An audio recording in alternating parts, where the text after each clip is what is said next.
हम्म। अब जरा चेक करिए, साउंड आ रहा है? हम्म।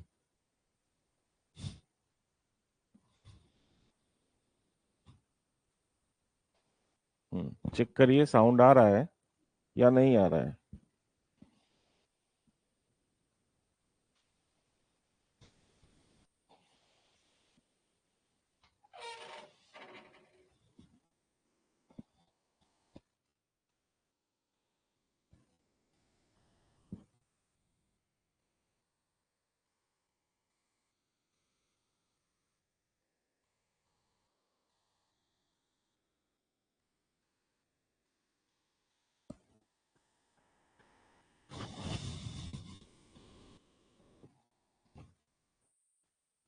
हम्म। चलिए, चलिए, तो आइए।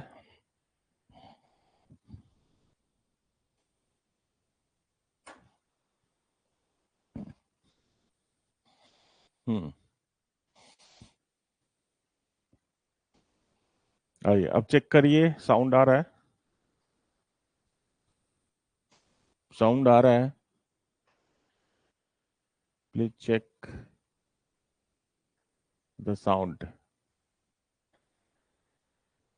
हम्म।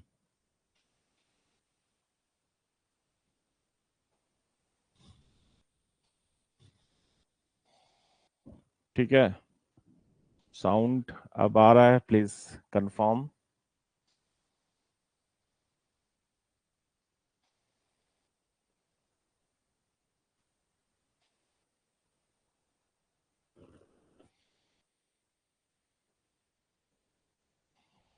कमलेश आ रहा है अब?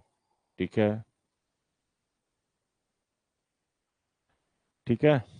चलिए, तो देखिए, अब तक मैंने आपको जो बताया है उसको फिर से एक बार सुन लीजिए। मैंने आपको बताया था कि जो भूगोल का विकास हुआ वो चार सभ्यताओं या पांच सभ्यताओं से मान सकते हैं। मिस्र की सभ्यता, यूनान, चाल्डिया, बेबीलोन, इन सब के साथ हमने भूगोल का विकास शुरू किया था। यूनानी के योगदान के बाद, यूनान में जितने सारे भूगोलविद थे, उनके योगदान के बाद हमने आपको रोम वासियों के बारे में बताया था। रोम वासियों का योगदान क्या था? रोम वासियों के योगदान के बाद हमने डार्क एज बताया था, जियो, जिसमें टीओ मानचित्रण के बारे में आपको बताया था। टीओ मानचित्रण के बाद हमने आपको बताया था किसके बारे में, तो याद रखिएगा। टीओ मानचित्रण के बाद हमने आपको बताया था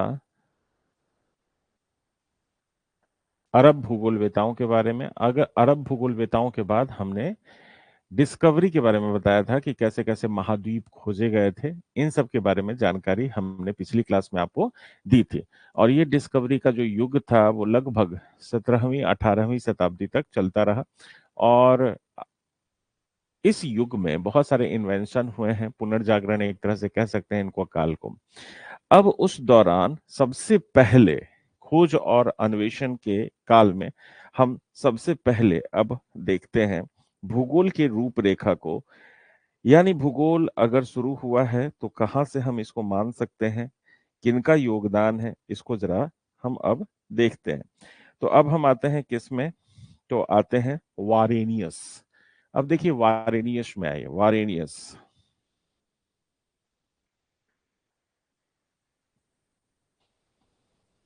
तो आपको हेडिंग देना है क्या? वारेनियस के बारे में। वारेनियस, वारेनियस।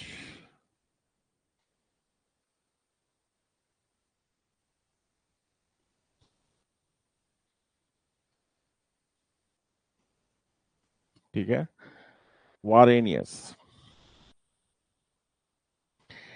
देखिए, वारेनियस के बारे में हम यहां से वारेनियस को क्यों पढ़ते हैं, वारेनियस या इमानुएल कांट्स को क्यों पढ़ते हैं, तो याद रखिएगा, खास करके मैं जब भी बात करूं तो जब खोज और अन्वेषण का काल चल रहा था, यानी पुनर्जागरण काल ही चल रहा था, या फिर नए नए महाद्वीपों को खोजे जा रहे थे, विश्व में औपनिवेश काल चल रहा था। यानी लोग यहाँ से वहां जाया करते थे और किसी भी नए महाद्वीप को खोजकर वहां के वासियों को दबाकर वहां व्यापार शुरू कर देते, अपनी बस्तियां बसा लेते। इसी दौरान आप देखेंगे जो जर्मनी का जो संप्रदाय था, जर्मनी के रहने वाले लोग, वो भूगोल को सोचने का काम कर रहे थे कि भूगोल में पढ़ा क्या जाए, यानी भूगोल कैसे आगे ले जाया जाए, भूगोल में किन किन चीजों को शामिल किया जाए। देखिए 16वीं शताब्दी के लास्ट तक अगर मैं बात करूं, यानी 16वीं शताब्दी यानी 1599 तक हम मान सकते हैं, उसके बाद एक तरह से एक विचारधारा डेवलप हो रही थी कि भूगोल अगर एक विषय के रूप में पढ़ाया जाए तो कैसे पढ़ाया जाए, यानी भूगोल में किन किन चीजों को पढ़ा जाए, केवल पर्वत पठार मैदान जो भौतिक चीजें हैं उनको पढ़ा जाए, या मानव के बारे में भी, या इसके इम्पैक्ट को भी दिखाया जाए। यानी दो संप्रदाय का विकास हो रहा था। एक कहता था कि नहीं, हम ज्यादा प्राकृतिक चीजों का अध्ययन करें, वो ज्यादा हमारे लिए बेहतर है, जैसे आप कहते हैं भौतिक भूगोल। एक कहता था कि नहीं, मानव का संबंध भी बहुत जरूरी है, मानव हमारे नेचर से कैसे इम्पैक्ट हो रहा है, प्रभावित हो रहा है, वैसे भी हमें जरूरी है उस चीजों को समझना। यानी एक तरह से भौतिक भूगोल और मानव भूगोल विचारधाराएं साथ साथ चलनी शुरू हो गई थी। दूसरा, भूगोल को पढ़ने का ढंग कैसा होना चाहिए, यानी क्या नियम बनाए जाने चाहिए, इन सब पे भी डिस्कशन शुरू हो रहा था। तो उसमें याद रखिएगा, उसमें सबसे पहले हम आते हैं किस में, तो वारेनियस के बारे में जानने की कोशिश करते हैं। तो वारेनियस के बारे में आपसे क्वेश्चन भी पूछा जाता है। इनका जो टाइम पीरियड है ये याद रखिएगा, 1622 से लेकर 1650 के बीच में, याद रखिएगा ये एडी है, 1622 से 1650। उनका नाम जो था वो वर्नहार्ड, याद रखिएगा उनका जो एक्चुअल नाम था, उनका नाम था वर्नहार्ड वारेन, याद रखिएगा, जिसको वारेनियस कहा गया, बाद में वारेनियस के नाम से वो जाने गए। याद रखिएगा उनका एक्चुअल नाम क्या था, वर्नहार्ड वारेन। और इनका जो जन्म हुआ था, याद रखिएगा कहाँ हुआ था जन्म, तो याद रखिए जन्म इनका हुआ था जर्मनी के एक नगर है हेमबर्ग के निकट इनका जन्म हुआ था, याद रखिएगा। तो ये बहुत ज्यादा इंपॉर्टेंट नहीं है एग्जाम के लिए, लेकिन हाँ जो इनका नाम है ये काफी बार पूछा गया है, जैसे वर्नहार्ड वारेन, इनमें से किसका नाम था, तो ये आपका इंपॉर्टेंट है, ये याद रखिएगा। दूसरा याद रखिएगा, हम्म, ये प्रथम भूगोलवेता थे जिसने क्या किया था, प्रथम भूगोलवेता, याद रखिएगा ये क्वेश्चन बहुत इंपॉर्टेंट है। प्रथम भूगोलवेता जिसने भौतिक भूगोल, जिसने भौतिक भूगोल, भौतिक भूगोल तथा मानव भूगोल के अंतर को, तथा मानव भूगोल के अंतर को प्रस्तावित किया, मानव भूगोल के अंतर को प्रस्तावित किया।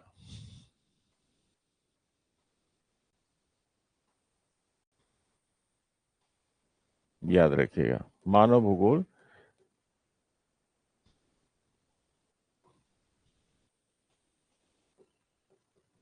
प्रस्तावित किया था, याद रखिएगा।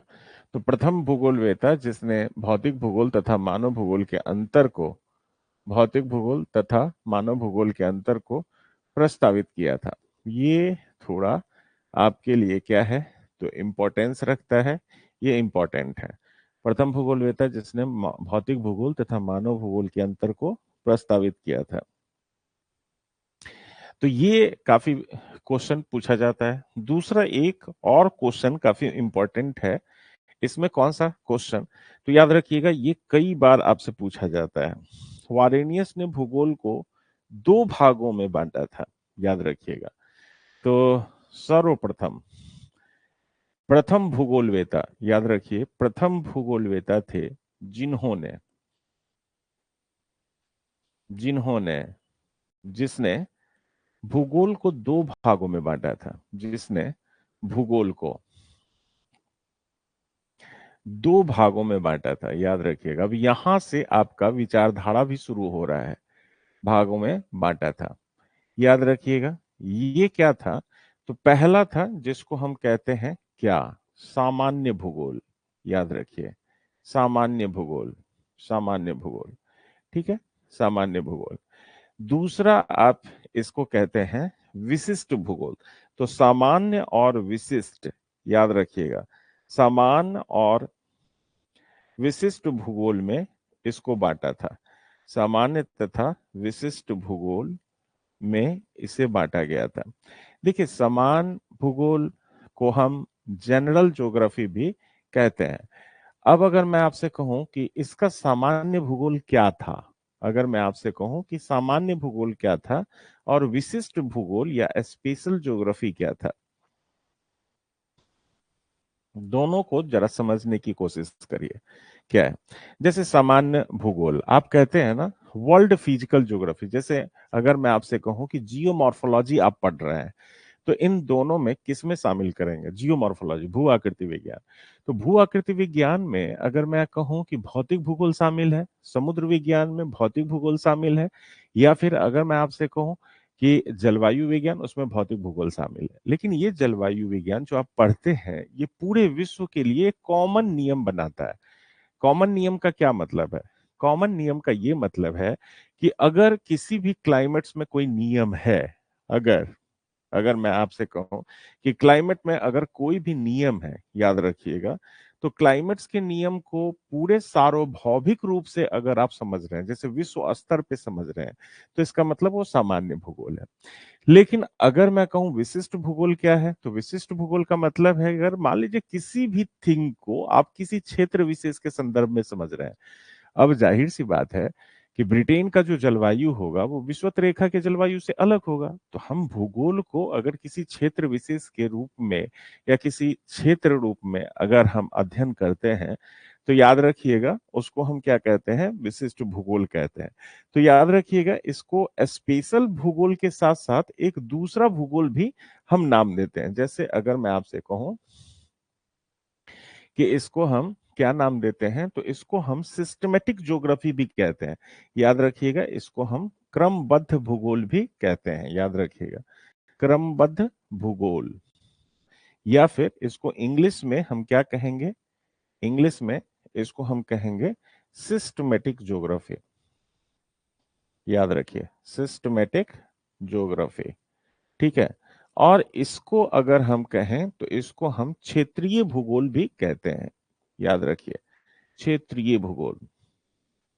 इसको क्षेत्रीय भूगोल यानी रीजनल ज्योग्राफी भी कहते हैं। याद रखिएगा, क्या कहेंगे इसको? Regional geography. समझे?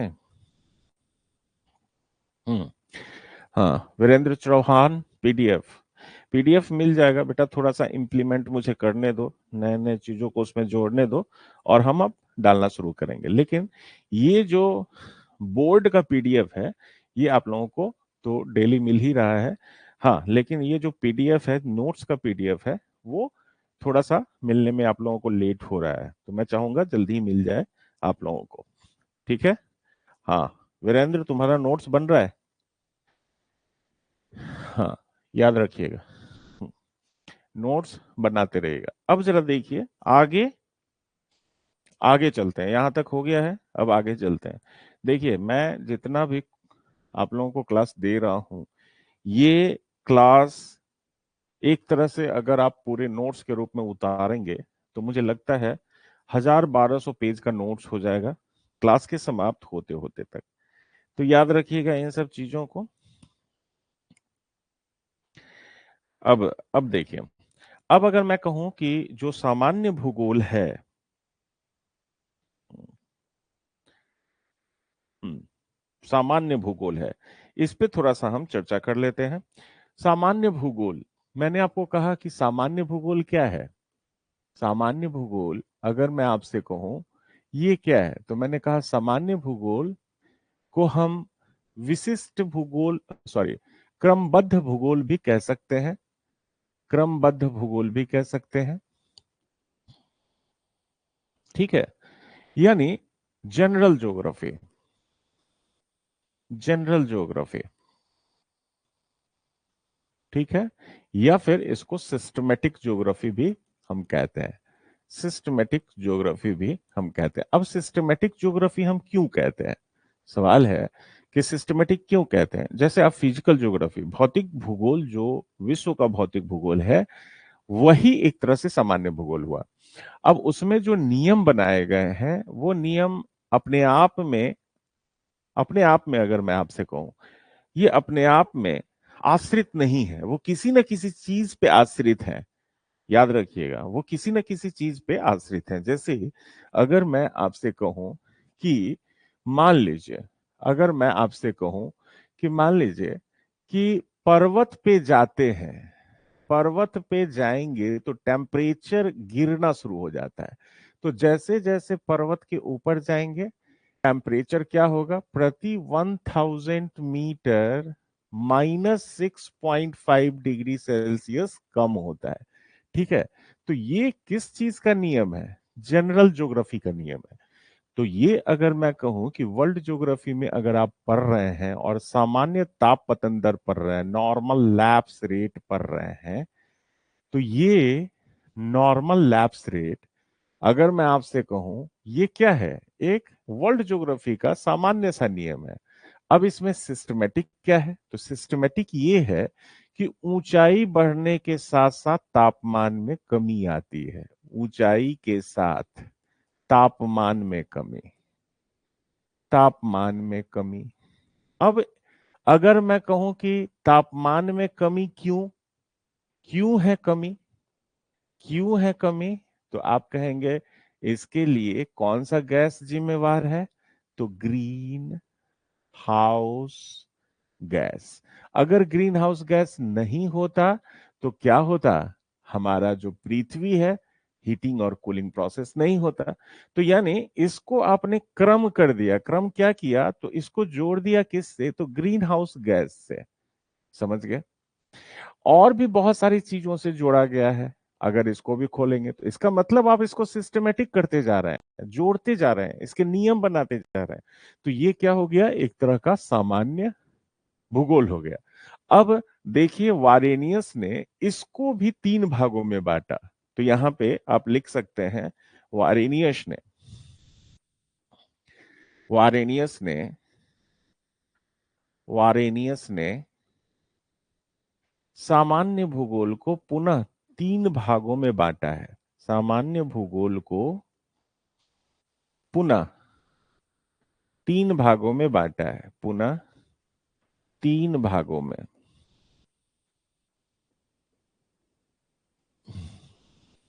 अब अब देखिए, पुनः 3 भागों में कौन कौन सा बांटा है। तो पहला देखिए, पहला क्या है, तो पहला है, पहला है, यानी आप समझ रहे हैं ना। तो पहला क्या है, निरपेक्ष। निरपेक्ष, निरपेक्ष का क्या मतलब है, इसको इंग्लिश में हम ऑब्सोल्यूट कहते हैं। क्या कहते हैं, ऑब्सोल्यूट कहते हैं। दूसरा, दूसरा इसको कहते हैं सापेक्ष। क्या कहते हैं इसको, सापेक्ष कहते हैं, यानी रिलेटिव। याद रखिएगा क्या हुआ, ये रिलेटिव हुआ, सापेक्ष हुआ। और तीसरा, तीसरा जिसको हम कहते हैं, ये कहते हैं तुलनात्मक। अब तीनों को मैं समझाता हूं क्या मतलब है। तुलनात्मक यानी कंपैरेटिव।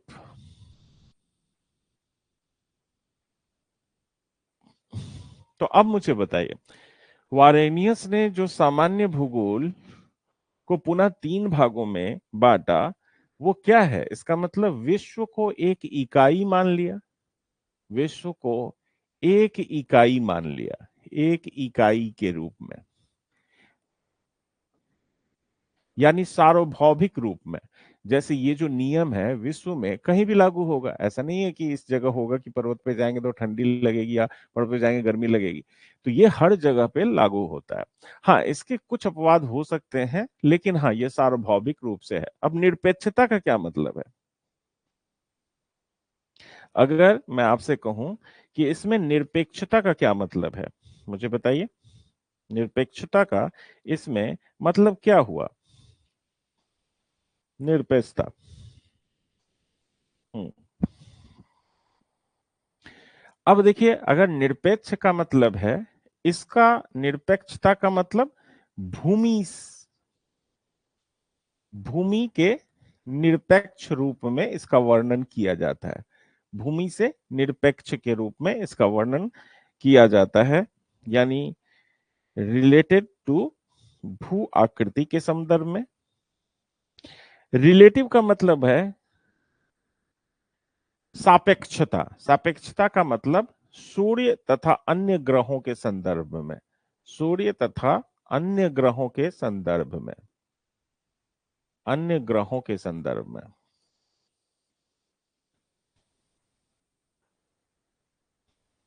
ठीक है, के संदर्भ में सापेक्ष, इसके सापेक्ष आप कहते हैं ना, उसके रिलेटिव में।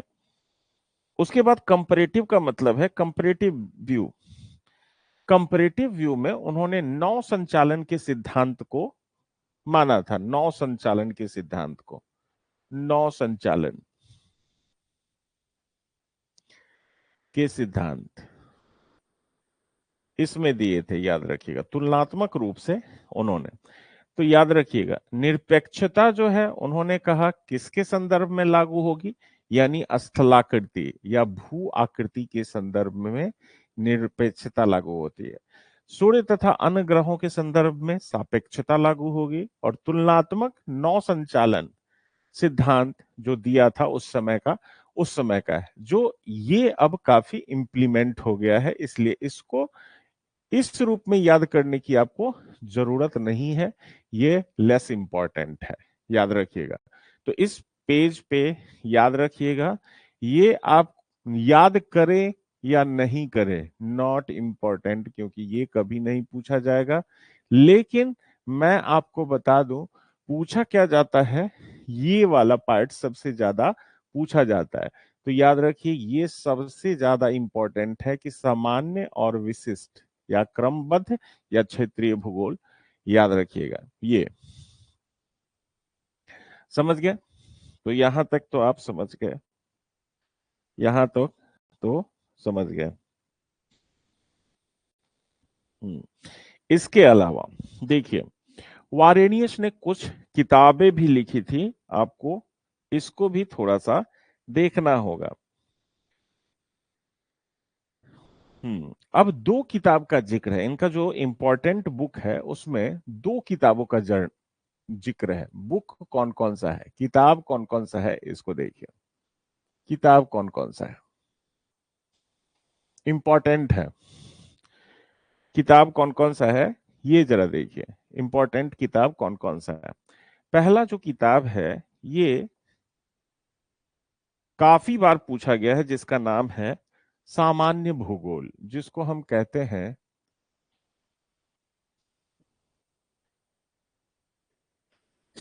सॉरी,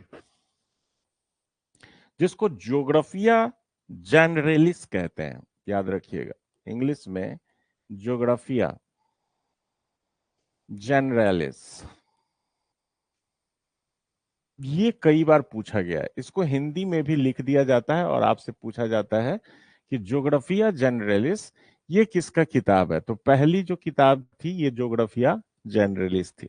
दूसरी जो किताब है, जापान और श्याम का भौगोलिक वर्णन, जापान और श्याम का भौगोलिक वर्णन, जापान तथा श्याम का भौगोलिक वर्णन, भौगोलिक वर्णन, याद रखिएगा। तो जापान तथा श्याम का भौगोलिक वर्णन, याद रखिएगा। हम्म,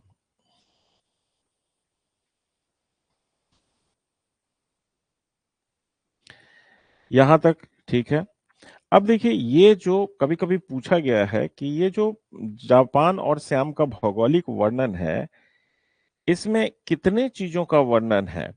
तो याद रखिएगा, इस किताब में, यहां पे लिख लीजिए, इस किताब में 5 बिंदुओं पे चर्चा की गई है, 5 बिंदुओं पर अत्यधिक चर्चा की गई है, अत्यधिक चर्चा हुई। अब ये आपसे पूछा जाता है डायरेक्टली या इनडायरेक्टली, याद रखिएगा, डायरेक्टली या इनडायरेक्टली किन किन बिंदुओं पे चर्चा हुई है। एक तो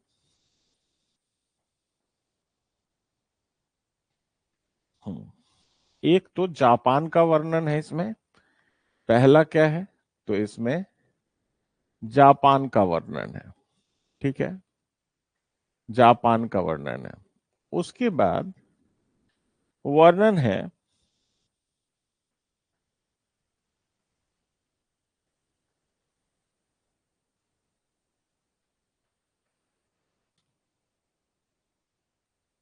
हम्म हालांकि ये बहुत बार पूछा नहीं गया है, मैं देख रहा हूं इसको, बहुत ज्यादा बार नहीं पूछा गया है। उसके बाद जापान के धर्मों पर निबंध, जापान के धर्मों पर निबंध, धर्मों पर निबंध, इसमें उसकी चर्चा की गई है।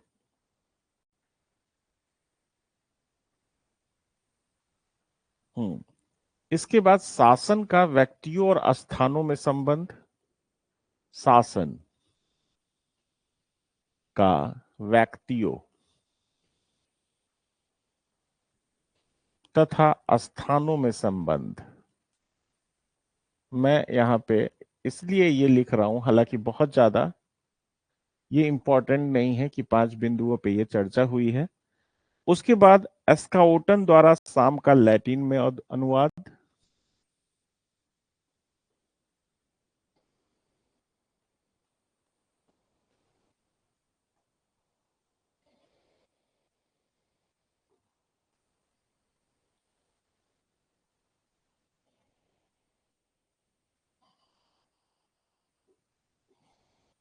लैटिन में अनुवाद,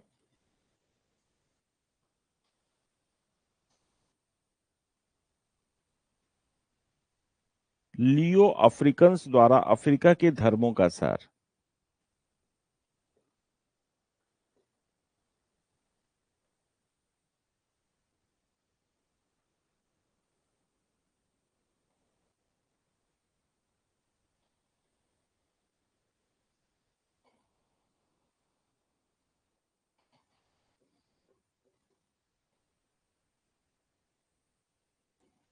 धर्मों का सार। तो याद रखिएगा, यहां पे सिर्फ ये किताब याद रखिएगा, आपको पूछा जाएगा, 1-2 बार पूछा गया है, यहां से यहां तक याद रखिएगा। ये इंपॉर्टेंट नहीं है, लेस इंपॉर्टेंट है। कभी कभी आप देख के चले जाएं तो ठीक है, वरना हम्म ठीक है। हम्म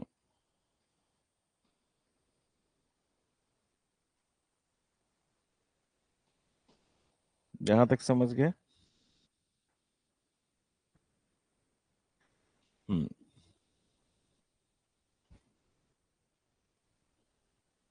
अब देखिए, एक और चीज मैं आपको बता देता हूं। अगर मैं ये स्टेटमेंट आपको देता हूं, जैसे अगर मैं आपसे कहूं कि क्या विश्व की सबसे ज्यादा टेम्परेचर कहाँ पाया जाता है, तो आप कहेंगे कि सर विषुवत रेखा के सहारे। लेकिन कुछ ऐसे बच्चे होंगे जो एकदम रियल चीज जानते होंगे और कहेंगे सर विषुवत रेखा के सहारे बहुत ज्यादा टेम्परेचर नहीं पाया जाएगा, ये उपोष्ण मेखला के सहारे सबसे ज्यादा टेम्परेचर पाया जाएगा। क्यों? क्योंकि वहां पे आसमान साफ रहता है, सनलाइट प्रॉपर मिलता है। लेकिन विषुवत रेखा के सहारे क्या होगा कि बारिश हो जाएगी, टेम्परेचर को कम कर देगा। तो वह कौन सा व्यक्ति था जिसने इस चीज को सबसे पहले बताया था? तो वारेनियस, याद रखिएगा, वारेनियस, याद रखिए, ने सर्वप्रथम, सर्वप्रथम यह बताया, यह बताया था कि विषुवत रेखा के सहारे, विषुवत रेखा के सहारे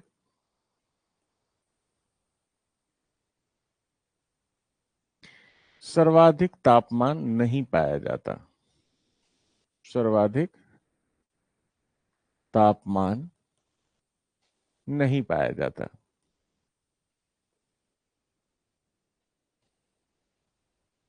समझ गए? तो वारेनियस ने सर्वप्रथम यह बताया था कि विषुवत रेखा के सहारे सर्वाधिक तापमान नहीं पाया जाता है। तो याद रखिएगा इसको। हाँ,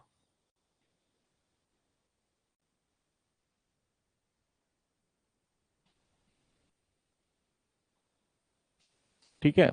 अब हम आते हैं इसके बाद इमैनुअल कांट को देखते हैं। Immanuel Kant. अब आइए, इमैनुअल कांट। Immanuel Kant.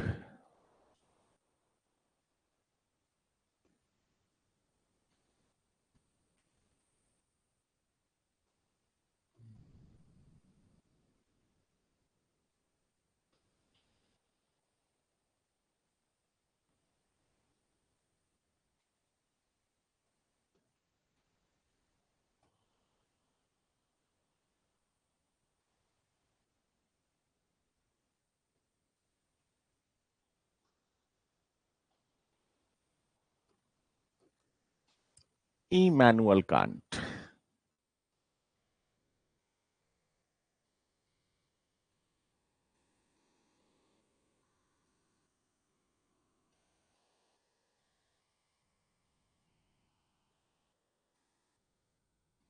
हम्म।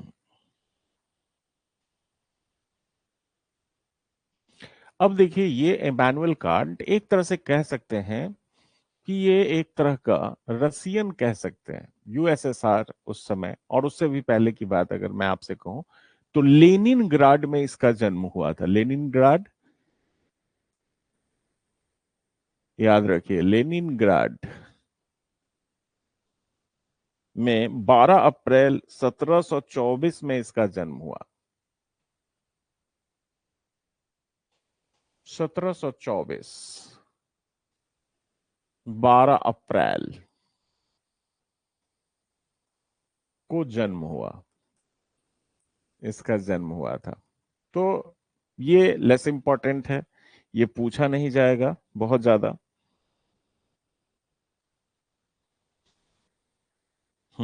दूसरा, इसकी रुचि किस किस चीजों में थी, याद रखिएगा। रुचि लैटिन भाषा में थी। लैटिन भाषा, याद रखिएगा। लैटिन भाषा का मतलब क्या था? आज अगर आप देखेंगे, जैसे स्पेनिश है, स्पेन की भाषा। जैसे आप देखेंगे पुर्तगाल, यहाँ लैटिन चलता है। जैसे आप दक्षिण अमेरिका में चले जाएं, तो लैटिन भाषा का प्रयोग क्यों किया जाएगा? क्योंकि वहाँ जो दक्षिण अमेरिका है, वहाँ अधिकतर जो देश रहे हैं वो स्पेन और पुर्तगाली का औपनिवेश रहे हैं, तो यहाँ लैटिन भाषा चलता था। उसी तरह से नॉर्थ अमेरिका में आप देखेंगे ब्रिटिश और फ्रेंच चलता है, तो वो एंग्लो भाषा हो गया, यानी एंग्लो। तो जैसे नॉर्थ अमेरिका को हम क्या कहते हैं? एंग्लो अमेरिकन कहते हैं, और दक्षिण अमेरिका को क्या कहते हैं? लैटिन भाषा। उसी तरह से ये लैटिन भाषा में इनकी रुचि थी। तो इनकी रुचि क्या थी? लैटिन भाषा में, याद रखिए।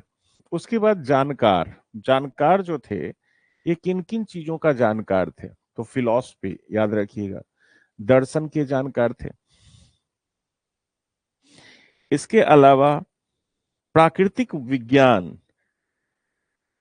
प्राकृतिक विज्ञान समझते हैं ना, जैसे नेचुरल साइंस है। प्राकृतिक विज्ञान के तहत बहुत सारी चीजें आ जाती हैं। नेचुरल साइंस के तहत साइंस भी आ जाता है। नेचुरल साइंस के तहत आपको ज्योग्राफी का भौतिक भूगोल भी शामिल कर लिया जाता है। इसके अलावा गणित, मैथमेटिक्स में भी इनकी बहुत ही रुचि थी, और उसके वे अच्छे जानकार थे। तो फिलोसफर भी थे, नेचुरल साइंस और मैथमेटिक्स के भी जानकार थे। शुरू में तो इनको, क्या आप देखेंगे,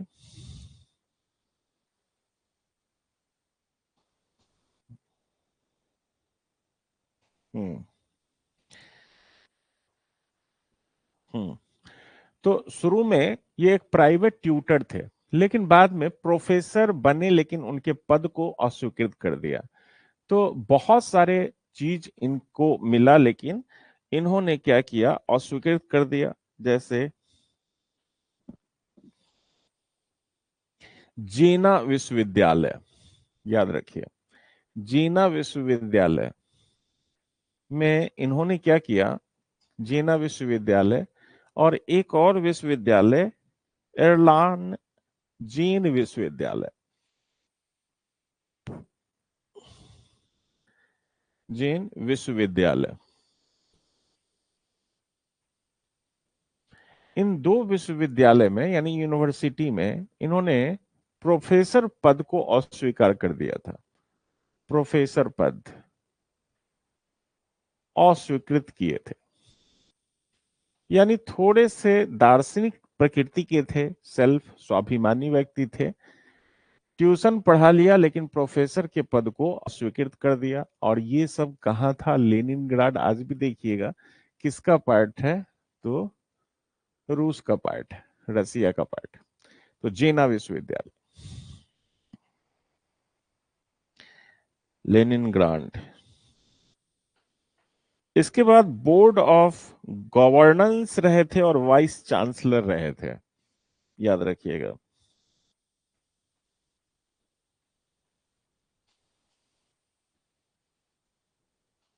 हम्म तो ये याद रखिएगा, बोर्ड ऑफ गवर्नेंस चुने गए थे, board of governance.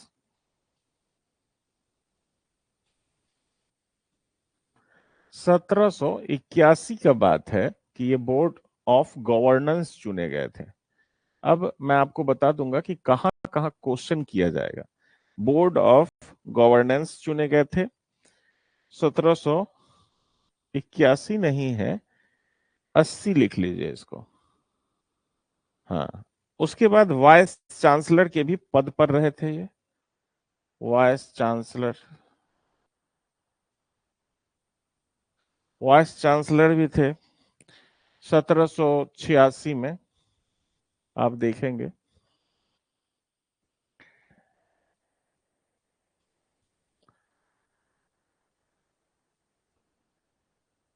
Emmanuel Kant. अब जरा देखिए इनकी उपलब्धि क्या क्या थी, क्या क्या उपलब्धि रही, आगे चलते हैं इनकी उपलब्धि को देखते हैं। उपलब्धि,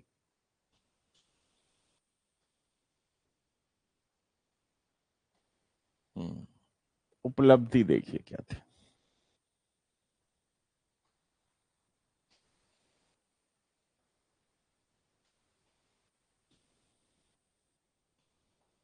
उपलब्धि क्या था।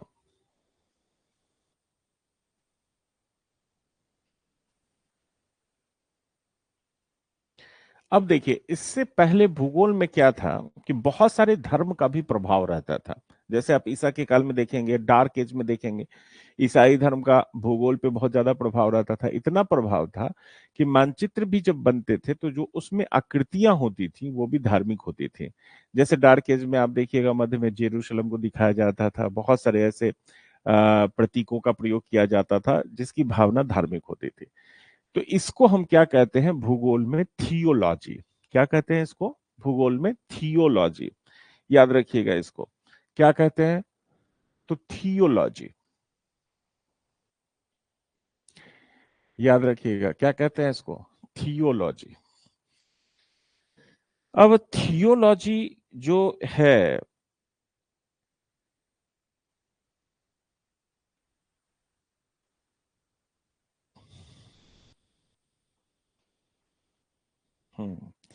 इसका हिंदी जरा मैं आपको बता देता हूं ताकि आपको हिंदी टर्म आए। तो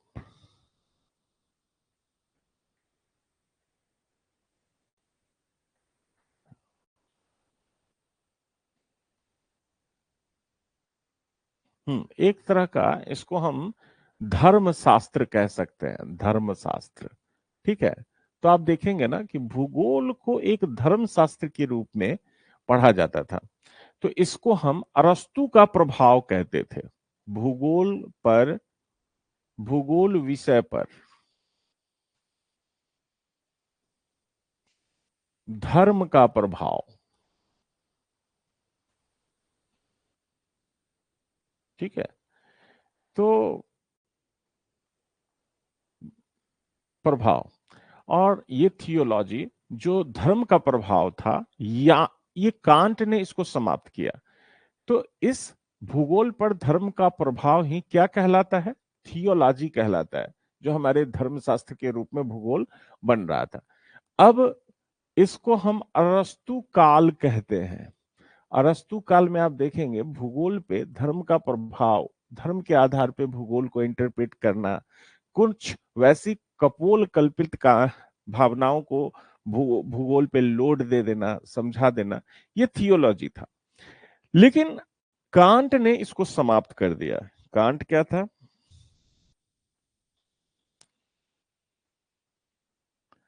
हाँ, समझ गए? तो इसने क्या किया? अरस्तु काल को समाप्त किया। इमैनुअल कांट, लिख लीजिए, इमैनुअल कांट ने अरस्तु काल को समाप्त किया। अरस्तु काल,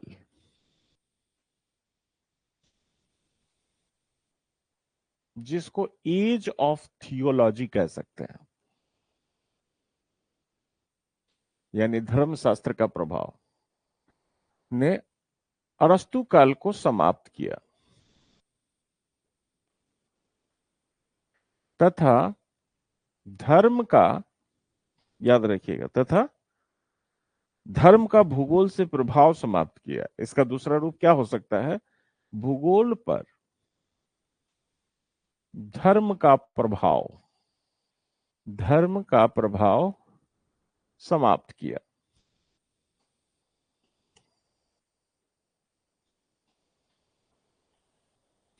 भूगोल पर जो धर्म का प्रभाव है उसको क्या कर दिया उसने? समाप्त कर दिया। भूगोल पे धर्म के प्रभाव को समाप्त कर दिया। समझ गए?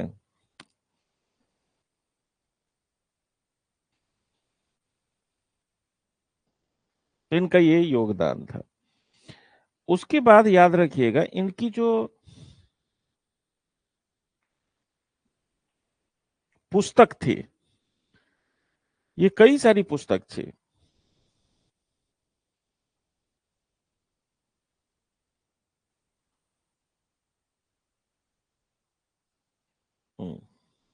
इसकी बहुत सारी पुस्तक थी। अब पहली पुस्तक इनको, उनकी कौन थी? ठीक है, पहली पुस्तक इनकी कौन थी? पुस्तक में जरा देखिए, इनकी जो पुस्तक थी, इंपॉर्टेंट पुस्तक, ये कौन सी थी पुस्तक? ये बहुत ज्यादा इंपॉर्टेंस रहता है। ये वाला जो पार्ट्स है ये भी बहुत ज्यादा इंपॉर्टेंट है, याद रखिएगा, इसको भी आप इंपॉर्टेंट मान सकते हैं, ये भी बहुत ज्यादा इंपॉर्टेंट है। इमानुएल कांट ने अरस्तु काल को समाप्त किया तथा भूगोल पर धर्म के प्रभाव को समाप्त किया, ये इंपॉर्टेंट है। थियोलॉजी मतलब क्या होता है, इसको भी याद रखिएगा, इंपॉर्टेंट है। समझ गए? अब पुस्तक देखिए, पहली जो पुस्तक थी, इनकी जो पहली पुस्तक थी, ये थी सामान्य प्राकृतिक विज्ञान और स्वर्ग का सिद्धांत। सामान्य प्राकृतिक विज्ञान, प्राकृतिक विज्ञान तथा स्वर्ग का सिद्धांत। याद रखिए, कई बार पूछा गया है, स्वर्ग का सिद्धांत, स्वर्ग का सिद्धांत। तो इसको इंग्लिश में general nature history and theory of heavens, general natural history, याद रखिएगा, इसको हम क्या कहते हैं? General natural history, natural history, general natural history and theory of heavens, ये सबसे ज्यादा पूछी गई है। And theory of heavens, heavens का मतलब क्या होता है? स्वर्ग का सिद्धांत। तो याद रखिएगा, ये जो पुस्तक थी, इनकी सबसे पहली पुस्तक थी, जो 1755 में लिखी गई थी, सर्वप्रथम 1755, प्रथम पुस्तक, प्रथम पुस्तक, इनकी सबसे पहली पुस्तक थी। इसके अलावा भी इनकी पुस्तक थी शुद्ध तर्क की समीक्षा। दूसरी जो पुस्तक थी शुद्ध तर्क की समीक्षा, याद रखिए, शुद्ध तर्क की समीक्षा, शुद्ध तर्क की समीक्षा। क्रिटिक ऑफ प्योर रीजन, जिसको हम क्या कहते थे, क्रिटिक ऑफ प्योर रीजन। देखिए, मैं आपको बता देता हूं, इंग्लिश और हिंदी दोनों में इसको लिखने की कोशिश कीजिएगा, याद रखिएगा। क्यों? क्योंकि कभी कभी क्या होता है, इंग्लिश को ही हिंदी में लिख के वो पूछ देते हैं। उसके बाद तीसरा जो पुस्तक था, ये जो पुस्तक था, ये 1781 में लिखी गई थी। ये पुस्तक 1781 में लिखी गई थी, याद रखिएगा, 1781 में। तीसरा जो पुस्तक है इनका, न्याय की समीक्षा, क्रिटिक ऑफ जजमेंट। तीसरा, न्याय की समीक्षा।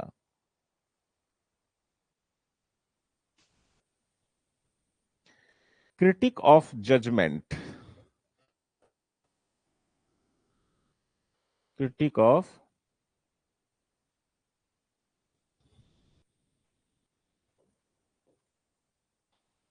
जजमेंट, न्याय की समीक्षा। ये 1790 में लिखी गई थी, 1790 में लिखी गई थी।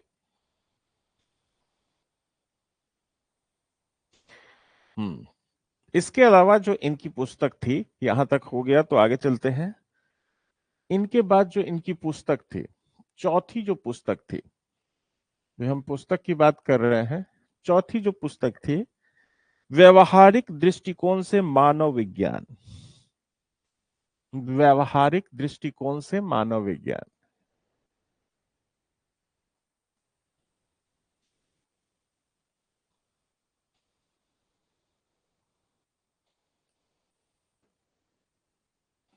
व्यवहारिक दृष्टिकोण से मानव विज्ञान। व्यवहारिक दृष्टिकोण से मानव विज्ञान। इसका इंग्लिश है anthropology from pragmatic point of view। anthropology from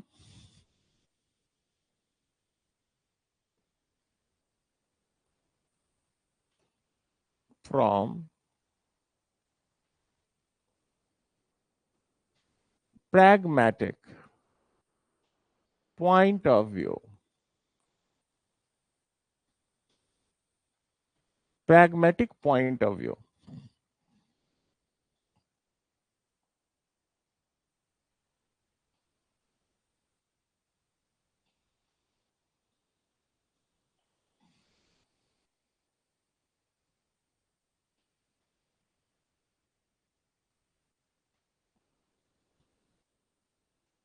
ये 1798 में, याद रखिएगा, 1798 में ये लिखी गई थी, 1798 में।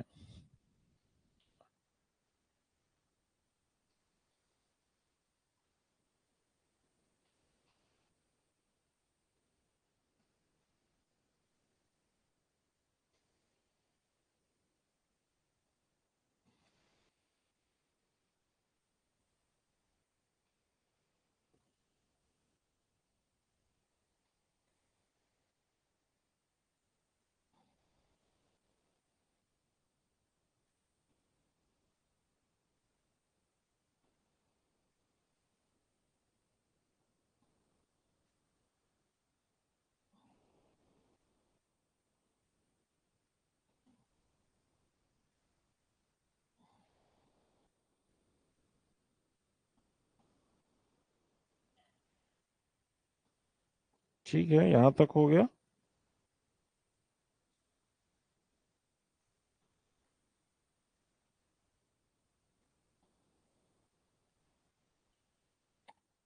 अब देखिए, एक और सबसे ज्यादा बार पूछी गई पुस्तक है। ये कौन सी पुस्तक है? इसका नाम है अन कुन डिंगुंग। याद रखिएगा, ये क्वेश्चन, ये जो पुस्तक है, ये कई बार पूछी गई है।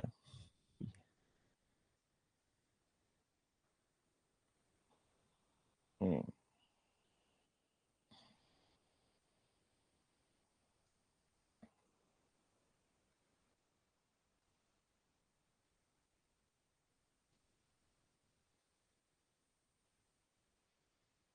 हम्म, ठीक है, तो इसको लिख लीजिएगा, अनकुन डिंगुंग।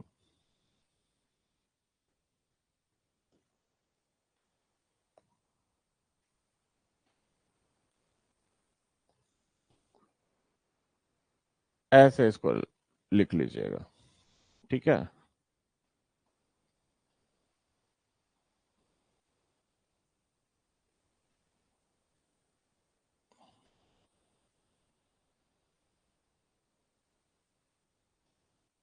हम्म, अब देखिए, यहां पे एक इंपॉर्टेंट चीज, ये सबसे ज्यादा इंपॉर्टेंट है, इसको लिख लीजिएगा। ये इंपॉर्टेंट पुस्तक है, ये कई बार पूछा गया है, याद रखिएगा, इमैनुअल कांट का। ठीक है, इमैनुअल कांट।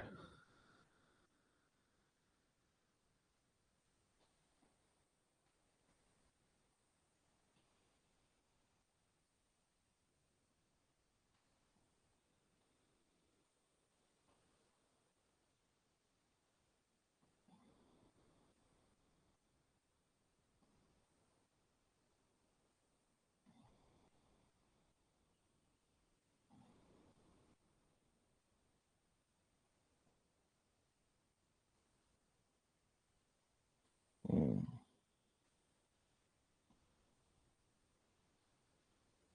ठीक है। दूसरा एक इंपॉर्टेंट चीज मैं आपको बता देता हूं, कांट ने क्षेत्रवर्णी शब्द का उपयोग किया था। कांट ने, याद रखिए, कांट ने क्षेत्रवर्णी, क्षेत्रवर्णी शब्द, जिसको हम कहते हैं कोरोग्राफिक, ठीक है, क्या कहते हैं? कोरोग्राफिक,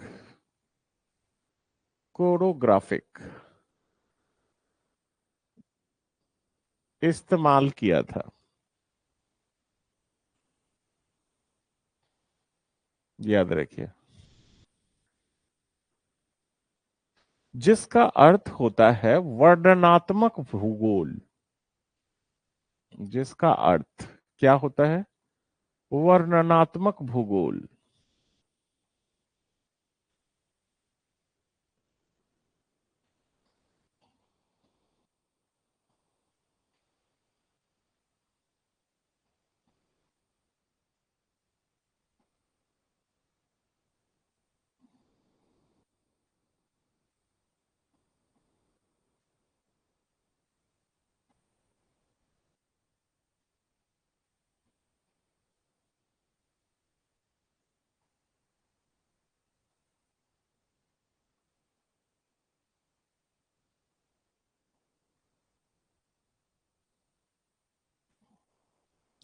तो इसका मतलब वर्णनात्मक भूगोल था।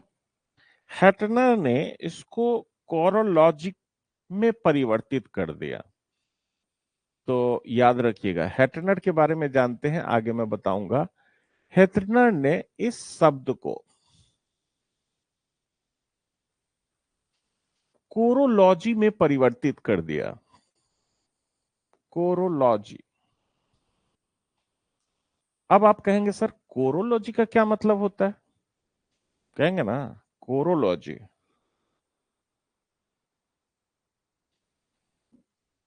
परिवर्तित कर दिया।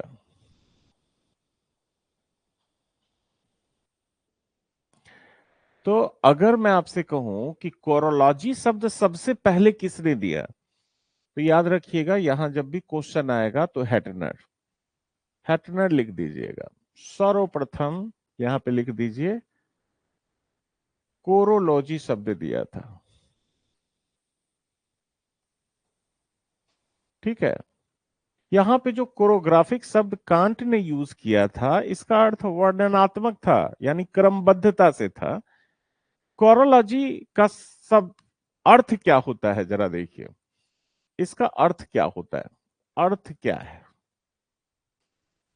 ठीक है, अब आप कहेंगे अर्थ क्या है। तो देखिए, अर्थ का होता है, कोरोलॉजी का मतलब होता है एक्सप्लेनेशन। याद रखिएगा, क्या होता है अर्थ, इसका एक्सप्लेनेशन होता है।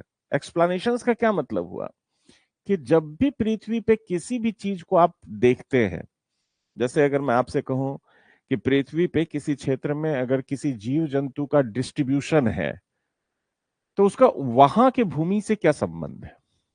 अगर मैं यहाँ पे देख रहा हूं कि भालू है, लेकिन उस एरिया में भालू नहीं है। यहाँ पे मैं देख रहा हूं कि गेंडा, एक सिंग का गेंडा रहता है, लेकिन वहां ये नहीं रहता है।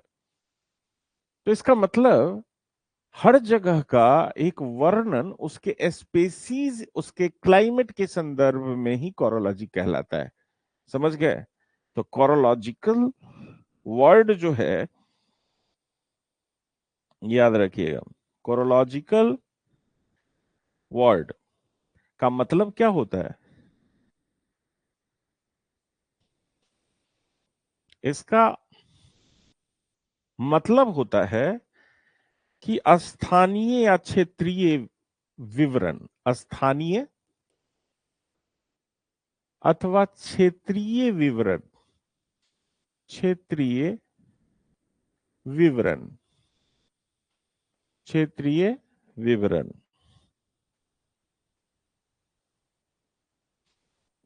सॉरी, क्षेत्रीय विवरण नहीं, वितरण, क्षेत्रीय वितरण का अध्ययन। अब वितरण किसका, याद रखिएगा, तो वितरण किसका? तो वितरण किसी खास क्षेत्र में, किसी खास क्षेत्र में किसका वितरण? वस्तुओं का वितरण। ठीक है, वस्तुओं का वितरण का मतलब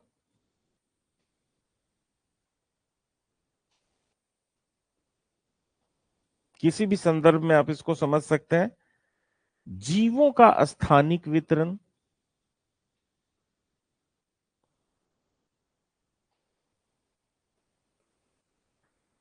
जीवों का यानी एनिमल्स का भी स्थानिक वितरण,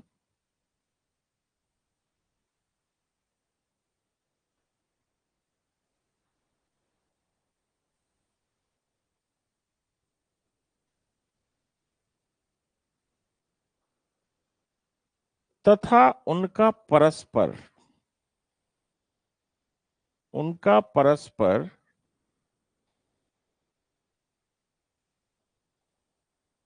संबंधों का अध्ययन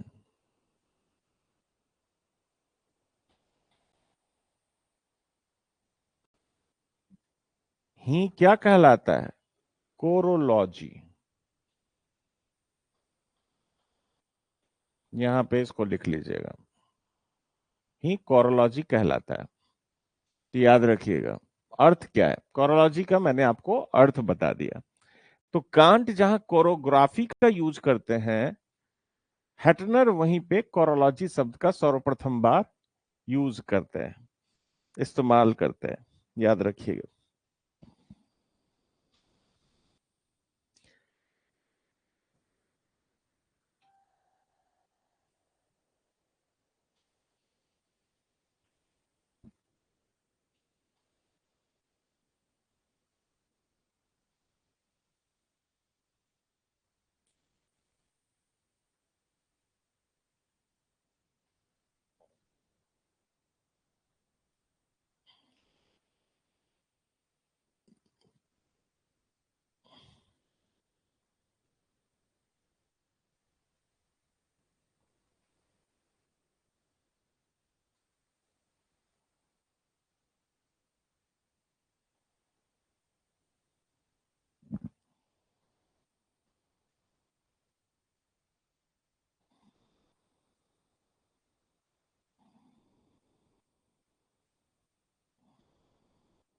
यहां तक हो गया।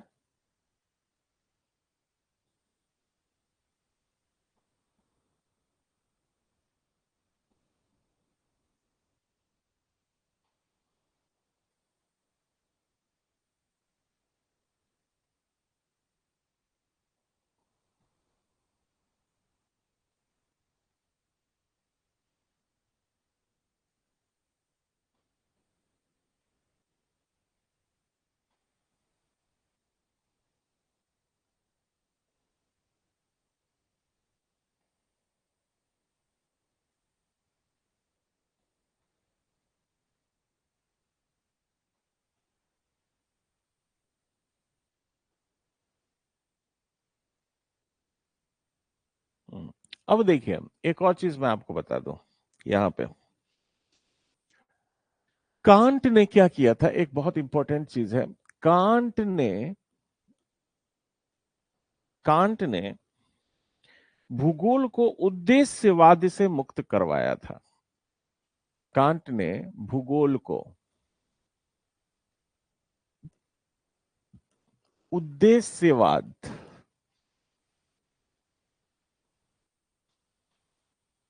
से मुक्त कराया था। उद्देश्यवाद का हिंदी होता है प्रैग्मैटिज्म। क्या होता है? तो इसको हम कहते हैं प्रैग्मैटिज्म। अब आप कहेंगे सर प्रैग्मैटिज्म क्या है?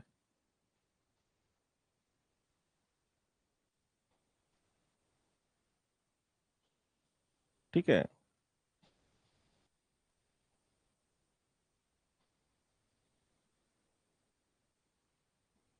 हम्म,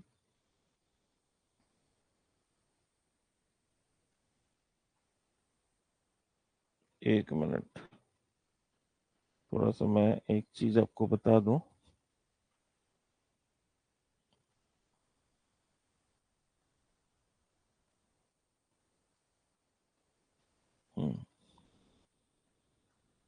प्रैग्मैटिज्म, उद्देश्यवाद का इंग्लिश पहले मैं देख लेता हूं।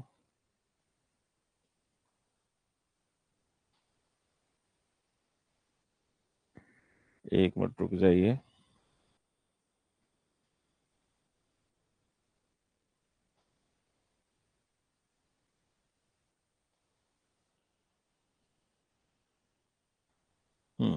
प्रैग्मैटिज्म, इसको हम क्या कहते हैं? एक तरह से उद्देश्यवाद या व्यवहारवाद। याद रखिए, व्यवहारवाद।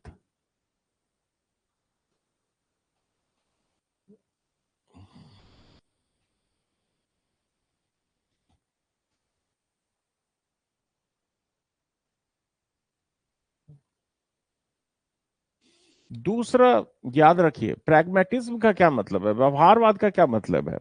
व्यवहारवाद का मतलब है कि किसी भी चीज को, जैसे भूगोल आप पढ़ रहे हैं, तो भूगोल पढ़ने के पीछे आपका एक क्या होना चाहिए? औचित्य। आप बिहेवियरल हो। हम इससे रिजल्ट चाहते हैं। हम अगर ये पढ़ रहे हैं से इससे हमको ये फायदा होगा। भूगोल का अध्ययन एक प्रोफेशनल वे में आप देखेंगे तो व्यवहारिक होता है। तो इसका मतलब है कि भूगोल का अध्ययन, इसका मतलब है भूगोल का अध्ययन व्यवहारिक है। व्यवहारिक है, याद रखिए। इसके कुछ उद्देश्य हैं। याद रखिएगा, इसके कुछ उद्देश्य हैं। याद रखिए। अब उद्देश्य का क्या मतलब हुआ? उद्देश्य का मतलब है कि मान लीजिए हम इंडस्ट्रियल लोकेशन थियरी पढ़ रहे हैं वेबर का, तो उसका क्या उद्देश्य है? ताकि हम मैक्सिमम मुनाफा कमाएं। लॉस की इंडस्ट्रियल लोकेशन थियरी पढ़ रहे हैं, इसका भी मतलब है कि हम मैक्सिमम प्रॉफिट ले जाएं। तो हर चीजों का एक मकसद होता है। जैसे हम यहाँ की स्थलाकृतिक और संरचनाओं का अध्ययन क्यों कर रहे हैं, तो इसका एक उद्देश्य है कि हो सकता है कि ये क्षेत्र भूकंप वाला क्षेत्र हो, तो हम यहाँ पे अपना घर नहीं बनाए। तो हर चीज के पीछे एक उद्देश्य है। किसी चट्टान की संरचना को पढ़ रहे हैं, तो इसका हो सकता है उद्देश्य ये हो कि हम यहाँ खनन कर सकते हैं कि नहीं। तो हर चीज के पीछे क्या है? एक उद्देश्य है। कांट इन सब के अलग बात करते थे। वो तर्क फिलोसफर थे ना, इसलिए वो थोड़ा सा अलग बात करते थे, याद रखिएगा। तो कांट ने भूगोल को उद्देश्यवाद से मुक्त कराया था, तो याद रखिएगा। थोड़ा सा टिपिकल वर्ड है, याद रखिएगा, टिपिकल वर्ड है तो आपको। हम्म अब इनको फादर ऑफ एक्सेप्शनलिज्म भी कहते हैं, याद रखिएगा। Exceptionalism, father of exceptionalism.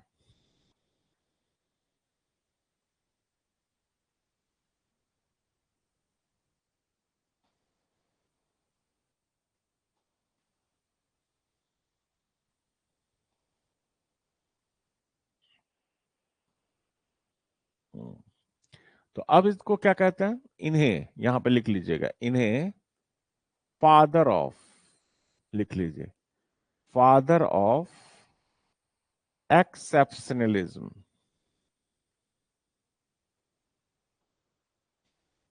ठीक है, एक्सेप्शनलिज्म का मतलब होता है अपवादवाद। इसका मतलब फादर ऑफ एक्सेप्शनलिज्म कहते हैं, याद रखिएगा।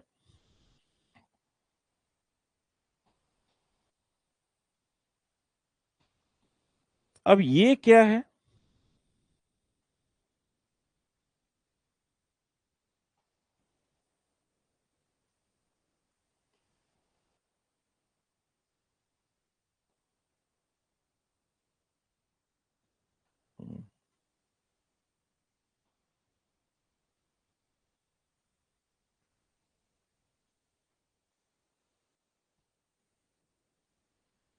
हम्म और इसको असाधारणवाद भी कह सकते हैं, हिंदी में आप देखेंगे इसको असाधारणवाद भी कहते हैं, एक्सेप्शनलिज्म अपवादवाद या भी कहते हैं, याद रखिएगा इनको।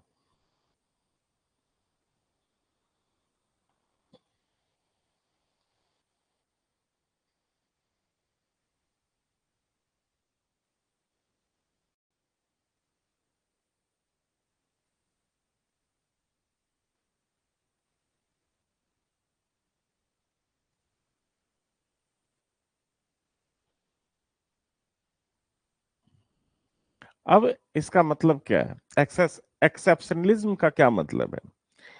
जैसे हो सकता है कि हर चीजों में कुछ अपवाद हो, जैसे हर चीजों में अपवाद का मतलब ये हो सकता है कि कोई चीज पे कोई चीज लागू नहीं होता है। जैसे मैं कहता हूं कि कुछ ऐसा हो सकता है कि कोई ऐसा देश हो, कोई ऐसा देश ऐसा हो सकता है जो अब तक ना दिखा हो लेकिन हो सकता है। एक्सेप्शन कहीं भी हो सकता है। आप कहते हैं कि हो सकता है कि कौवा जो है हमें दिखता है काला है, लेकिन इसका अपवाद भी हो सकता है, उजला भी हो सकता है कौवा। तो हमें दिखाई तो नहीं दे रहा है, लेकिन हो सकता है अपवाद इसके भी हों। हम कैसे मान लें कि सभी कौवे काले हैं और काले कौवे होते हैं? ये थोड़ी दार्शनिक सी चीजें हैं भूगोल में, लेकिन हाँ, थोड़ा सा आपको समझना होगा इसका मतलब क्या है। अपवादवाद का मतलब है कि यह धारणा, या लिख लीजिए, अपवादवाद यह धारणा है कि कोई व्यक्ति,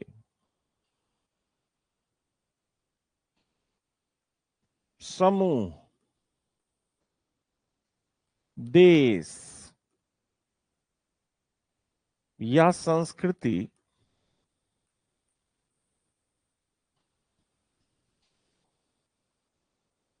अन्य की तुलना में, अन्य की तुलना में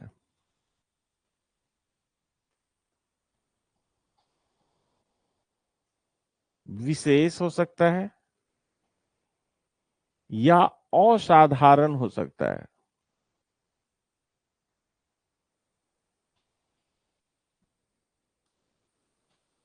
समझ गए? विशेष हो सकता है या असाधारण हो सकता है। जहां पे सामान्य नियम लागू नहीं होते, जहां सामान्य नियम यानी भूगोल के सामान्य नियम या किसी भी चीज के सामान्य नियम लागू नहीं होते, जहां सामान्य नियम लागू नहीं होते,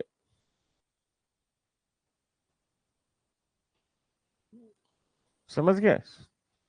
तो ये एक्सेप्शनलिज्म है। तो इनको क्या कहते थे? फादर ऑफ एक्सेप्शनलिज्म, अपवादवाद के जनक। यहां पे लिख देता हूं, अपवादवाद या असाधारणवाद के जनक कहते थे इनको। ठीक है, फादर ऑफ एक्सेप्शनलिज्म इनको कहते थे।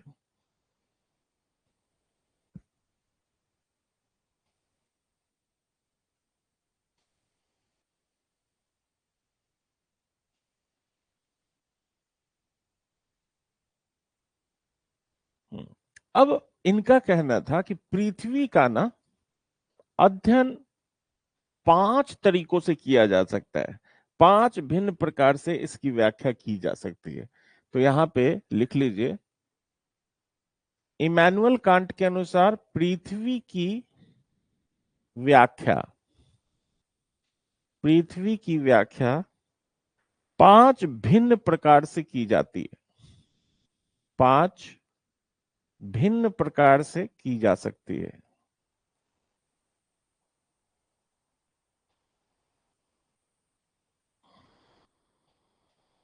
पहला,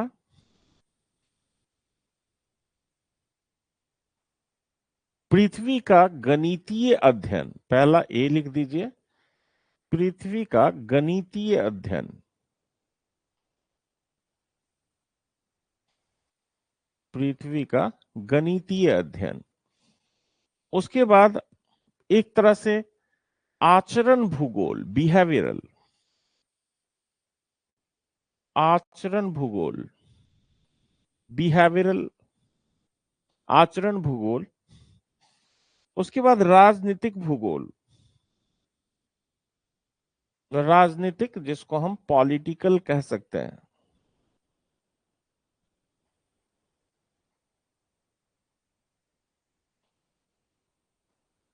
अथवा पॉलिटिकल ज्योग्राफी।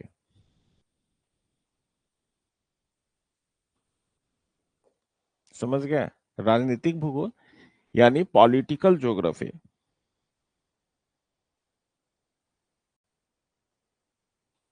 उसके बाद थियोलॉजिकल ज्योग्राफी, थियोलॉजिकल।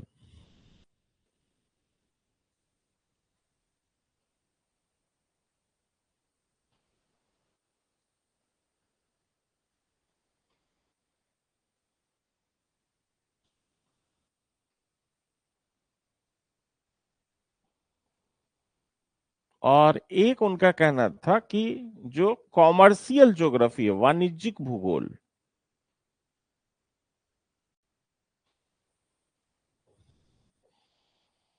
कॉमर्शियल,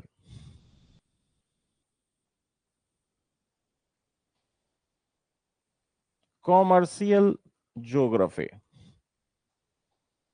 ठीक है।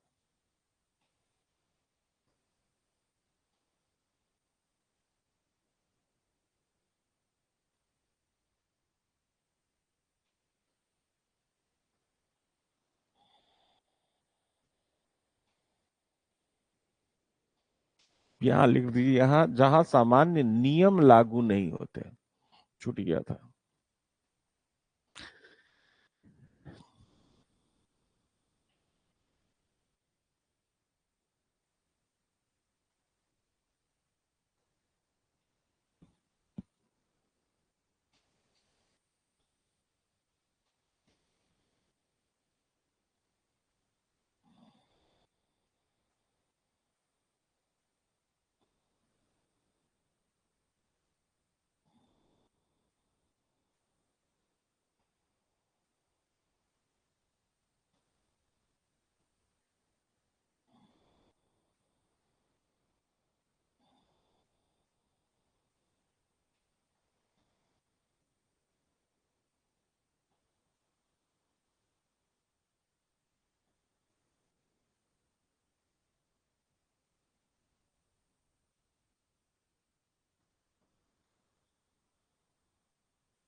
अब देखिए इसके बाद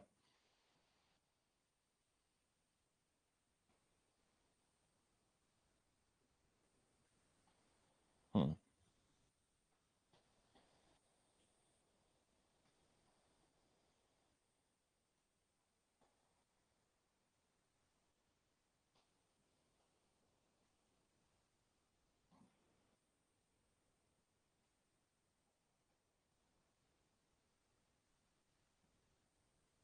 हम्म। अब देखिए कहा जाता है कि कांट जो थे ना वो आगमनक और निगमनक दोनों ही पद्धति का इस्तेमाल करते थे। कांट यहां पे लिख लीजिए, इमैनुअल कांट। सबसे पहले हम आपको बता दें आगमनिक क्या होता है, निगमनिक क्या होता है। आगमनिक पद्धति,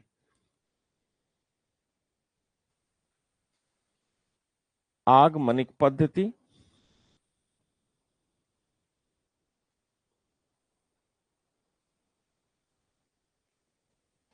जिसको क्या कहते हैं,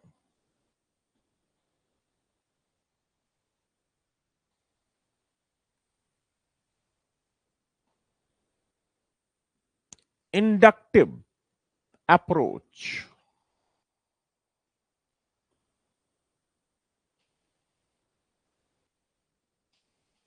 आगमनिक पद्धति भूगोल में अगर इसका इस्तेमाल किया जाए, भूगोल क्या है, ये आगमनिक पद्धति का क्या मतलब है। इंडक्टिव, इसका मतलब होता है भूगोल में विशिष्ट से सामान्य की तरफ,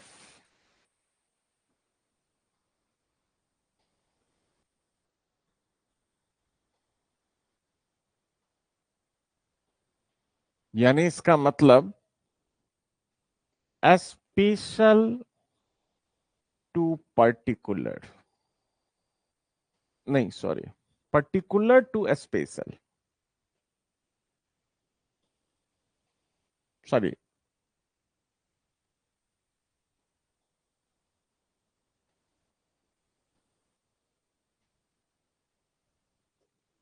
विचारधारा।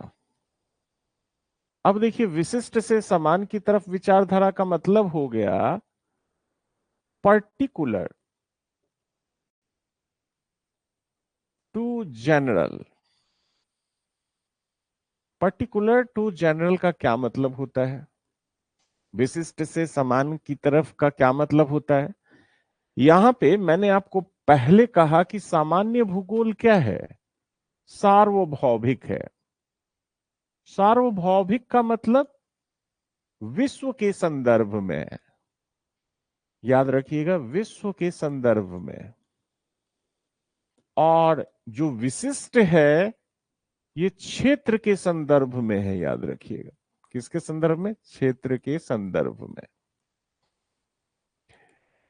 तो इंडक्टिव अप्रोच क्या कहता है, हम किसी क्षेत्र के संदर्भ में कोई पर्टिकुलर चीज को देखकर उससे सामान्य नियम तक हम पहुंच सकते हैं। जैसे मान लीजिए कि हम इस क्षेत्र में देख रहे हैं, जैसे दिल्ली में देख रहे हैं, और दिल्ली में हम देख रहे हैं कि यहाँ पे ठंडी बढ़ती चली जा रही है, ठीक है, ठंडी बढ़ती चली जा रही है। अब अगर इसके पीछे जाए कि यहाँ दिल्ली में ठंडी क्यों बढ़ गई, तो आप कहेंगे कि यहाँ हिमालय पर्वत बहुत नजदीक है। तो इसका मतलब क्या हो गया कि ये विशिष्ट क्षेत्र के नियम है, लेकिन इसको अगर लागू करेंगे हर जगह पे तो गलत साबित हो जाएगा ना। तो वो कहते थे इंडक्टिव अप्रोच, इसके उल्टा होता है निगमनात्मक पद्धति।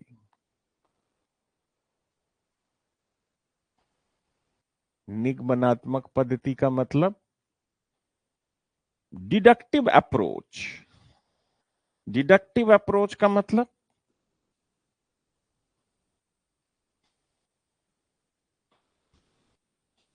डिडक्टिव अप्रोच का मतलब क्या होता है, यानी एक याद रखिए वर्ड मैं आपको बता देता हूं, डीजीपी तो याद रहेगा ना, डीजीपी जैसे होता है पुलिस में डीजीपी, तो डी का मतलब हो गया डिडक्टिव, ठीक है, इंग्लिश में अगर याद करिए, जी का मतलब हो गया जनरल और पी का मतलब हो गया पर्टिकुलर। डीजीपी याद रखिए, दोनों याद रहेगा, कंफ्यूजन नहीं होगा। तो डिडक्टिव का मतलब जनरल टू पर्टिकुलर, इसका मतलब होता है जनरल टू पर्टिकुलर। यानी हम अगर किसी नियम को बनाते हैं या तथ्य तक पहुंचते हैं तो सामान्य से विशेष की तरफ पहुंचते हैं, सामान्य से विशिष्ट की तरफ विचारधारा। यानी अगर मैं आपसे कहूं कि सामान्य नियम क्या है, अगर मैं कहूं सामान्य नियम, अगर पूरे विश्व में हम सार्वभौमिक नियम देखें तो हम देखेंगे कि जहां तापमान ज्यादा होता है वहां दबाव क्या होता है, कम होता है। तो हम इसको हर जगह लागू कर देंगे, यानी जनरल चीजें ये हैं, तो हम इसको किसी विशेष क्षेत्र में भी लागू कर देंगे, लागू हो सकता है। लेकिन इसमें भी अपवाद है, सब ट्रॉपिकल बेल्ट में लागू नहीं होगा क्योंकि वहां हवा नीचे उतर रही है। तो कुछ ज्योग्राफर किस पद्धति के आधार पर काम करते थे, आगमनिक पद्धति, और कुछ ज्योग्राफर निगमनात्मक पद्धति के आधार पर सोचते थे कि भाई भूगोल में अगर किसी मुद्दे पे हम पहुंचे, नियम बनाए, तो हम कैसे बनेंगे। लेकिन इससे विपरीत अगर मैं कहूं कि कांट का क्या था, आगमनक थे या निगमनात्मक थे, तो यहां पे मैं लिख देता हूं, कांट जो थे, कांट की विचारधारा, याद रखिए, कांट की विचारधारा आगमनक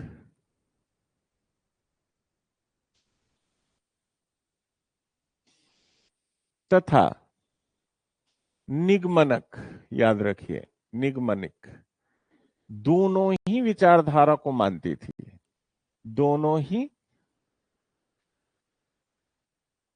विचार धारा को स्वीकारती थी। तो इसलिए नहीं कहते थे, कह सकते हैं, ठीक है, इसलिए नहीं कह सकते हैं आप कि वो आगमनिक थे या निगमनिक थे, याद रखिएगा।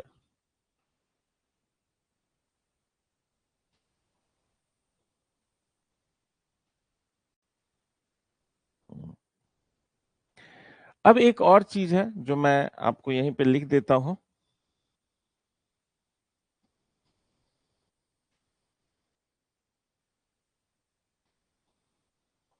ठीक है, इनकी एक और विचारधारा यहां पे, उसके बाद लास्ट कर दूंगा आज की क्लास।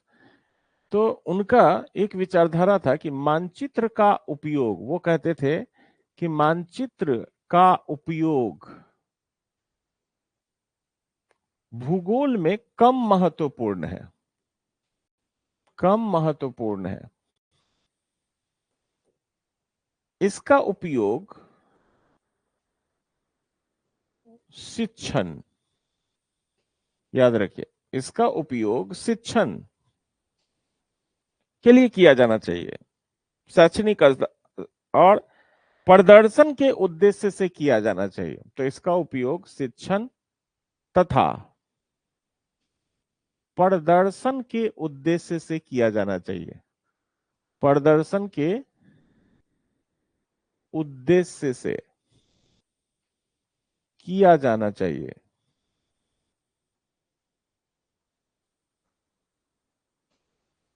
ठीक है, तो ये जो है ना, ये इंपॉर्टेंट है, याद रखिएगा, कांट के बारे में ये इंपॉर्टेंट है, ये इंपॉर्टेंट है, याद रखिएगा, ये इंपॉर्टेंट है। दूसरा ये पूछा जाता है कि आगमनिक क्या होता है, जनरल पर्टिकुलर या पर्टिकुलर टू जनरल। तो ये याद रखिएगा, आपको सामान्य पता हो गया है, विशिष्ट क्या होता है वो पता हो गया है, आगमनक क्या होता है, निगमनक क्या होता है ये पता हो गया है। तो ये इंपॉर्टेंट है, समझ गए। तो आज कांट तक ही रहने दीजिए, नेक्स्ट क्लास में फिर हम आगे बढ़ेंगे। अब इसके बाद हम आपको बताएंगे द्वैतवाद के बारे में।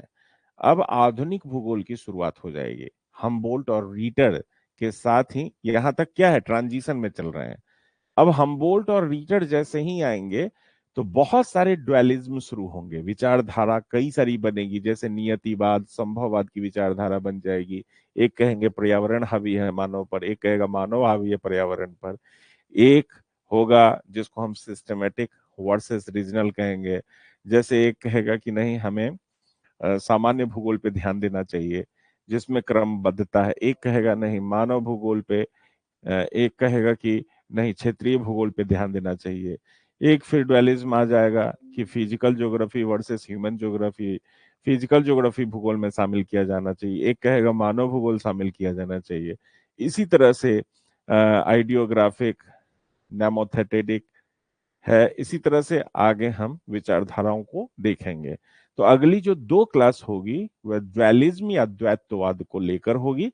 उसके बाद फिर हमबोल्ट है, रीटर है, उसके बाद बहुत सारे जो थिंकर्स हैं उसके बारे में हम बात करेंगे, और बहुत सारे तर्क हैं, कुछ ऐसे भी चीज हैं जो बार बार उपयोग किया जाता है। आप देखेंगे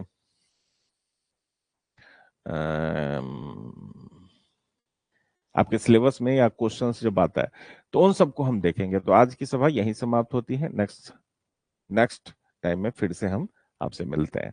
कुछ कमलेश आप कह रहे हैं, 1 मिनट, आपका कुछ मैसेज आया है, देख लेता हूँ। ठीक है, thank you very much, all the best.